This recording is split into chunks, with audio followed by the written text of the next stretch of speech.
දුවනවද දුවනවද කියලා අහන මල්ලිලා කවදාවත් වෙට්ටු දාන්න නැති වාහන.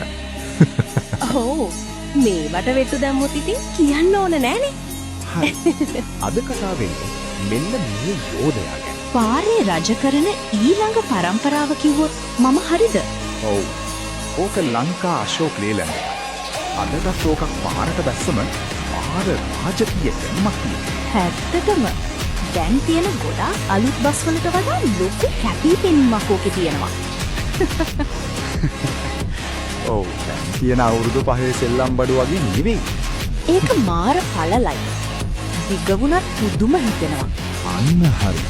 මේ බොඩි එකේ හැඩයයි උසයි තමයි ඒකට පාරේ නියම තීජසක් දෙන්නේ. අලුත් බස් ගොඩක් හදලා තියෙන්නේ ස්පෝටි පෙනුම.